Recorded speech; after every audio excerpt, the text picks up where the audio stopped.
मित्रों नमस्कार, Randhir Singh biotech YouTube channel पर आपका स्वागत है। आइए आज आपका सीडीपी बाल मनोविज्ञान आपका चाइल्ड डेवलपमेंट एंड साइकोलॉजी के अंतर्गत का 10 मिनट के अंदर 15 क्वेश्चन देखते हैं। आपका जो एमपी टेट का एग्ज़ाम है उसमें और टेट उसके अलावा आपका जो सी टेट का एग्ज़ाम है उसके लिए भी काफ़ी लाभप्रद होगा। तो फटाफट देखते हैं। क्वेश्चन नंबर 1 को देखिए। क्वेश्चन नंबर 1 पूछा जा रहा है कि आपका टीएटी से व्यक्ति का कौन सा गुण मापा जाता है। तो व्यक्ति का कौन सा गुण मापा जाता है, एक टीएटी आपका टेस्ट होता है। क्या होता है? टीएटी, टैट जिसको संक्षेप में कहा जाता है। तो टैट से क्या मापते हैं? तो टैट से व्यक्तित्व मापा जाता है। क्या मापा जाता है? व्यक्तित्व या पर्सनालिटी। क्या नापा जाता है? पर्सनैलिटी नापा जाता है। पर्सनालिटी का क्या किया जाता है? मापन किया जाता है। इसका मापन किया जाता है पर्सनालिटी का या व्यक्तित्व का मापन किससे किया जाता है? टैट टेस्ट होता है, टीएटी कहा जाता है, ठीक है, उससे मापा जाता है। क्वेश्चन नंबर 2 है आपका स्वामिनी ग्लैंड। स्वामिनी ग्रंथि किसे कहते हैं? स्वामिनी या इसी को कह सकते हैं मास्टर, कह सकते हैं मास्टर ग्लैंड। तो पिट्यूटरी या पीयूष ग्रंथि होती है, पिट्यूटरी या पीयूष ग्रंथि होती है। उसके बाद क्वेश्चन नंबर 3 पूछा जा रहा है, एक बालक की मानसिक आयु 15 वर्ष है जबकि उसकी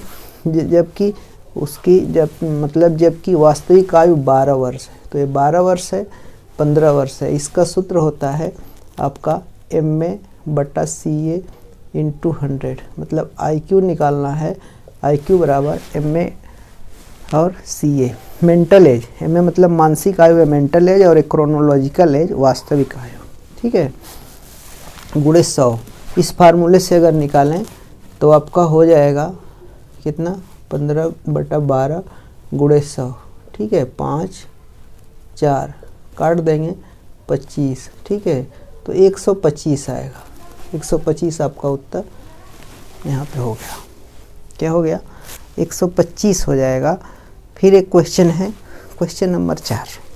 क्वेश्चन नंबर 4 है, जर्मनी के लिप्जिंग नगर में बुंडज ने प्रयोगात्मक आपका मनोविज्ञान की प्रयोगशाला स्थापित की।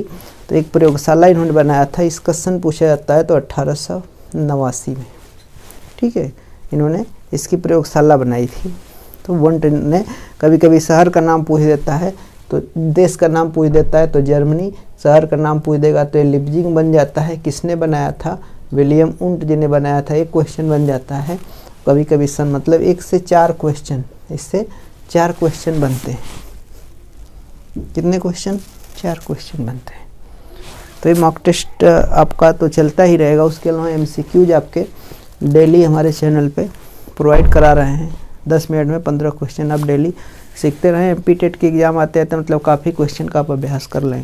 चैनल पे नए हैं, चैनल को कर लीजिए फटाफट सब्सक्राइब, बने रहिए, नोटिफिकेशन आपको मिलता रहेगा, बेल आइकन दबा लें। अब अगला क्वेश्चन देखिए 5 नंबर। 5 नंबर है, सन 1910 में किसने गणित की बुद्धि परीक्षा संपादित की? बुद्धि को मापन के लिए। तो बुद्धि के मापन के लिए बीने ने गणित के लिए देखना है आपको, मतलब सामान्य बुद्धि की बात कर रहा है कि गणित का कर रहा है। तो गणित के लिए जब भी बात होगी तो बीने का नाम आएगा, ठीक है। इसमें मतलब कई लोगों का नाम आता है तो आपको देखना है कि इसका पूछा जाता है, गणित का जब पूछा जाए तो बीने लगाना है। फिर बुद्धि लब्धि का सूत्र अगर पूछता है तो ये आपका सूत्र होता है IQ बराबर MA × CA गुणे 100। एक मेंटल एज है, क्रोनोलॉजिकल एज है, × 100 है। ये अभी जो हमने लगाया इसी सूत्र से लगाया था। तो ये आपका एक क्वेश्चन बनता है। उसके बाद 7 नंबर पर आ जाइए। 7 नंबर पे आपका है, सुप्रसिद्ध विचारक बीने ने बुद्धि को किसकी योग्यता माना है? बुद्धि को किसकी योग्यता माना है? तो ये किसका है? तर्क है। बुद्धि होगी तो तर्क कर लेंगे। बुद्धिमान व्यक्ति ही अच्छा निर्णय लेता है, नहीं गलत निर्णय ले लेगा, ठीक है, तर्क करेगा। रीजनिंग जिसका पावर होगा, मतलब बुद्धि जिसकी तगड़ी होगी वही रीजनिंग कर पाएगा। तर्क शक्ति जिसके पास होगी, तो जिसका जो बुद्धिमान होगा वही अच्छा तर्क करेगा, ठीक है, तर्क करेगा। और जो बुद्धिमान नहीं होगा वो कुतर्क करेगा। तो वही व्यक्ति निर्णय अच्छा लेगा और आत्मावलोकन करेगा, जो चीज़ कर रहा है उसका अवलोकन करेगा, मूल्यांकन करेगा।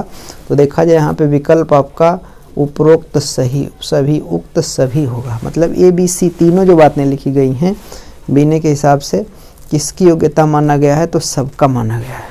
ठीक है, तो विकल्प डी सही होगा। क्वेश्चन नंबर 8 देख लीजिए। 8 में पूछा जा रहा है बुद्ध सीखने की योग्यता है, यह कथन किसका है। तो सीखने की योग्यता है, सीधे सीधे परिभाषा दी गई है बर्किंघम, या इसी को कभी कभी देता है बर्मिंघम। क्या देता है, बर्मिंघम दे देता है, क्योंकि अंग्रेजी नाम है, उच्चारण लोग अलग अलग करते रहते हैं। ठीक है, तो अब देखते हैं क्वेश्चन नंबर 9। क्वेश्चन नंबर 9 में पूछा जा रहा है एक बालक की उम्र 14 वर्ष है और उसका मानसिक स्तर 5 वर्ष के बच्चे के समान है। क्वेश्चन आपका यही वाला है, इसी सूत्र पे आधारित है, क्वेश्चन यही है, थोड़ा सा वाक्य बदल दिए गए। सूत्र जानते रहेंगे तो वही सूत्र आपको लगा लेना है। इनमें मतलब IQ बराबर MA/CA × 100 लगाएंगे, मतलब 4 वर्ष है।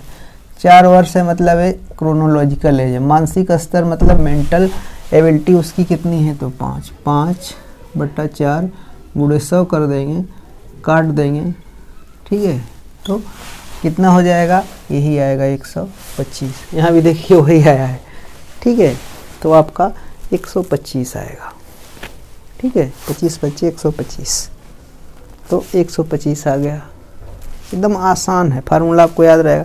इसमें कभी कभी ये फार्मूला दे देता है, उल्टा सीधा करके लिख देता है, पूछ देता है कौन सा सूत्र सही है, तो आपका ये हो गया। क्वेश्चन नंबर 9 पर आ जाइए। 9 आपका है शिक्षा में विकास को लेकर फ्रॉबल का मुख्य योगदान है। तो फ्रॉबल का मुख्य योगदान है बालवाड़ी। बालवाड़ी मतलब बालकों का घर। क्या खोले थे, घर खोले थे, बालक घर खोले थे एक, तो बालवाड़ी था, बालवाड़ी है। ठीक है, बालवाड़ी केंद्र खोले थे फ्रॉवेल। इसके बाद है क्वेश्चन नंबर 11। 11 नंबर देख लीजिए। 11 नंबर में पूछा जा रहा है कि रचनात्मक खेल का आयोजन होना चाहिए केवल उन छात्रों के लिए जो कक्षा स्तर पर पढ़ते हैं। कक्षा स्तर मतलब क्लास में पढ़ते हैं।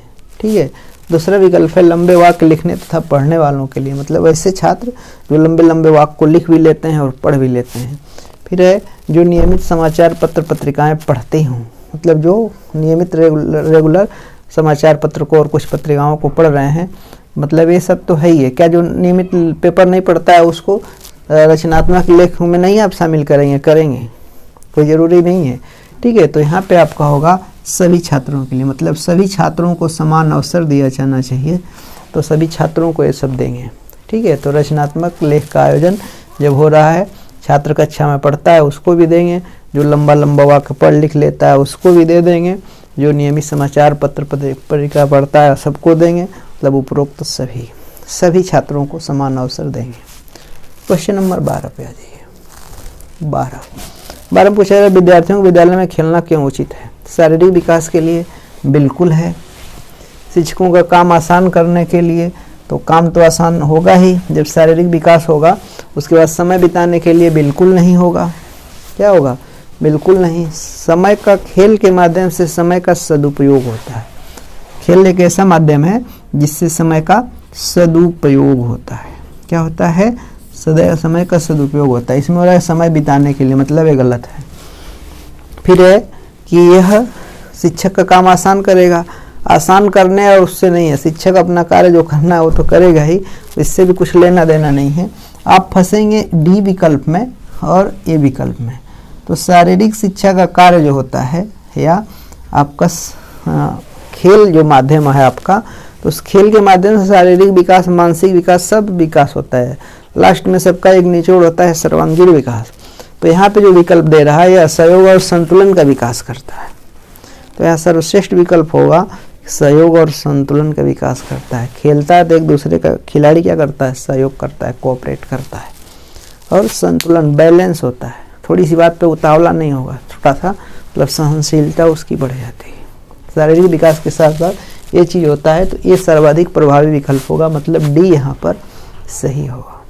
ठीक है, अब बढ़ते हैं 13 नंबर।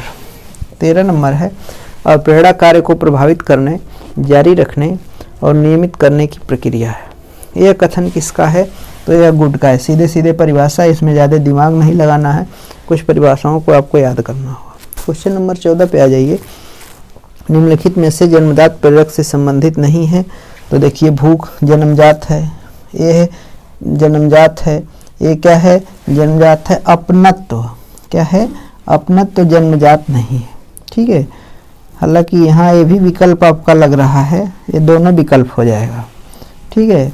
यहाँ पे आप लिख लीजिए प्यास, नहीं क्वेश्चन गलत हो जाएगा, ठीक है। अपनत्व की भावना या अपनत्व जो है जन्मजात नहीं होता है, वो व्यक्ति समाज से सीखता है, मतलब वो सेकेंडरी मोटिव्स हैं, ठीक है। और ये जो आपका है 15 नंबर, भूख प्यास और नींद जो है ये जन्मजात है या प्राइमरी है, ठीक है। प्राइमरी है, प्राइमरी मोटिव्स है, और ये क्या है सेकेंडरी है, तो ये नहीं होगा। क्या होगा, ये नहीं होगा। 15 नंबर देख लीजिए, भय काम क्रोध किस प्रकार का प्रेरक है। तो ये जो आपका है क्या होगा, इसमें ये जितने भी हैं सब जन्मजात हैं, क्या है जन्मजात हैं, ठीक है। हालांकि 10 मिनट में हमने 15 क्वेश्चन कहा था, थोड़ा सा अधिक समय लग गया है, थोड़ा डीप में हमने बता दिया। तो आपका क्वेश्चन रहा ये 15 क्वेश्चन। उम्मीद है क्वेश्चन अच्छे लगे होंगे तो इसका स्क्रीनशॉट भी लेके आप क्वेश्चन को बैठ के आराम से पढ़ सकते हैं। तो स्क्रीनशॉट भी ले लीजिए, ठीक है। ग्रुप में भी भेज देंगे, जो लोग ग्रुप से जुड़े हुए हैं उनको स्क्रीनशॉट दे देंगे, क्वेश्चन को खूब बढ़िया समझ के पढ़ लेंगे। और एक्सप्लेन हमने कर दिया है। जो लोग चैनल को सब्सक्राइब ना किए हों सब्सक्राइब कर लें। पूरा वीडियो देखने के लिए बहुत बहुत धन्यवाद। नमस्कार, मिलते हैं नेक्स्ट लेक्चर के साथ। जय हिंद, नमस्कार।